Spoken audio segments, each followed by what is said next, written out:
No one teaches us how our childhood will influence the type of partner we choose, and that can get us into a whole lot of hurt. Want you out of my house? And who you think gonna take you in, huh? Don't nobody want you. Your mammy didn't even want you. Many don't realize that their childhood has a profound impact on you and how you choose a partner and engage in relationships. For those of you that had an abusive upbringing, choosing a partner is extremely challenging.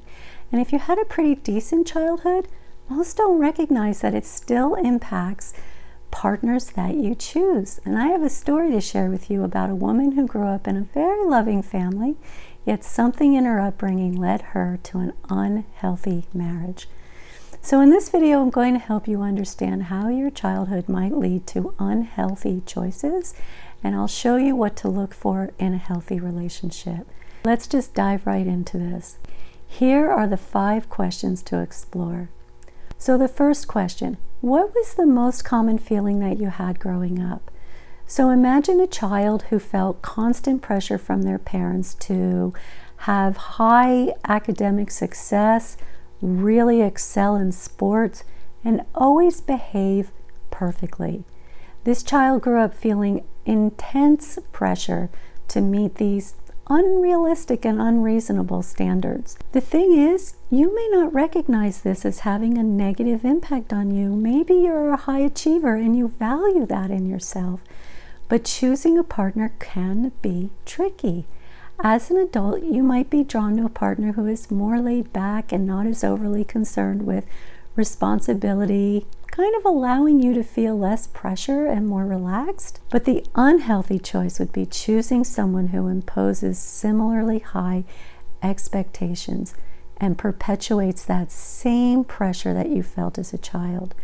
Now, that being said, sometimes we choose people so we can grow, and perhaps with this person you can learn not to give in to the pressure, sort of stand your ground, not against your partner, but as an advocate for you. It could be a very good growth opportunity for you. So second, how did your parents or caregivers handle emotions? So as a child, did you grow up in an environment where your parents were emotionally distant or unavailable, emotionally unavailable? You might have felt neglected and unsupported. And maybe your parents still took care of you and they raised you, but just not emotionally. So when as an adult, you might choose a partner who is highly affectionate and emotionally expressive because you're seeking that emotional connection that you didn't get in your childhood. But the alternative, the unhealthy choice, is that you might gravitate towards someone who is also emotionally distant because it feels familiar, even if it's not healthy. But here again, this could be an opportunity for growth work for both of you. So what role did you take in your family? So like, were you the peacemaker or the high achiever or the caretaker? There are so many outcomes for each role, but let's explore one. Imagine a child whose parents were overly protective, constantly monitoring their activities and making decisions for them. This child might have felt stifled and unable to develop a sense of independence. So here's the story that I promised. I worked with a woman whose husband did everything for her, and she often felt helpless and inadequate and fearful to do things, even like go grocery shopping, because she was so debilitated by the idea of making a mistake, and she felt she would look ridiculous. And she felt this way about doing most things. Oddly though, she didn't feel that way at work, thank goodness. So I explored her upbringing with her, and she insisted that she had loving parents and a lovely family. I mean, I confess I felt completely baffled, but I persisted to sort this out with her. So one session she comes in excited to share a story with me. You'll never guess what happened. She was out to dinner with her brother, and she was the youngest of 8, and they ordered their food, and she started to eat, and she struggled to cut her meat. And her brother reached over, grabbed her knife, and cut her meat for her. Now, keep in mind, she's like an adult, I don't know, maybe she was in her 30s. And there it was. They all loved her so much that they did everything for her. All 7 older siblings and her parents. But this love had a disastrous outcome for her because she felt so debilitated to do anything on her own. And unfortunately, she married someone who did the same for her. And she did learn to do things for herself and gain confidence through therapy.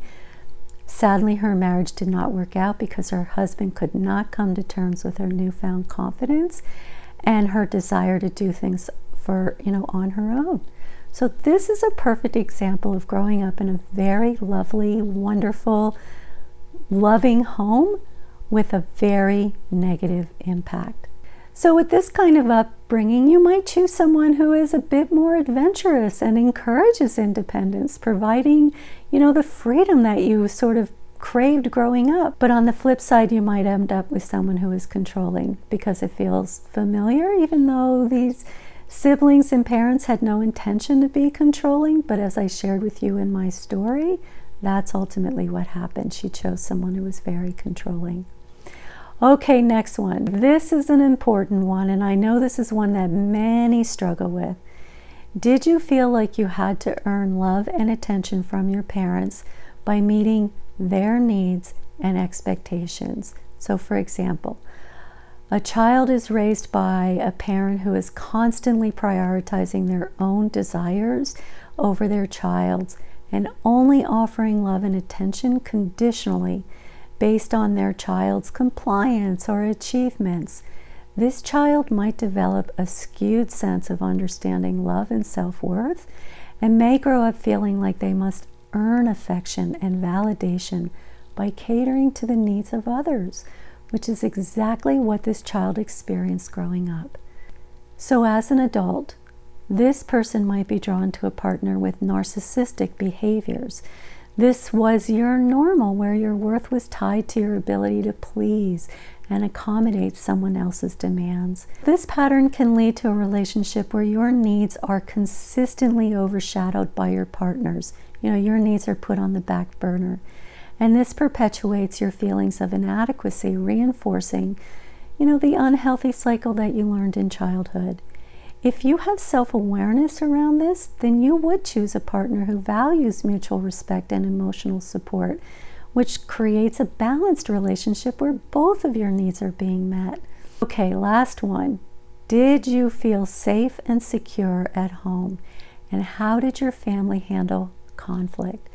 If you grew up with a lot of conflict, you might look for relationships offering true emotional security and partners who do communicate well and work through conflict, giving you that, emotional security that you never had growing up. That's the healthy choice. The alternative is the unhealthy choice. So let's say that you felt very unsafe growing up. So you end up choosing someone who is overly protective, but doesn't really give much to the relationship. But because this person is overly protective, they might actually make you feel safe within your own family because this person might stand up to your family. But overall, you likely feel a general sense of unhappiness in your relationship because your needs are not being met. Also, another option, you might seek someone who is more conflict prone because again, this was your normal. Or you might choose the opposite and choose someone who completely avoids conflict. But that's tricky too because we need healthy conflict because we have to be able to work things out. So questioning the normalcy of your childhood is a deeply personal and it's a complex process. But it is so important to approach this journey with compassion for yourself and an openness to understanding how your early experiences have shaped you. So by asking yourself these questions and reflecting on your childhood experiences, you can gain so much valuable insight into your relationship patterns and make choices that lead you to a healthier, more fulfilling relationships. So thank you so much for watching, and I do hope that you found this video helpful. And if you choose to subscribe, I so appreciate your support, and I hope that my content supports you in return. See you again in the next video.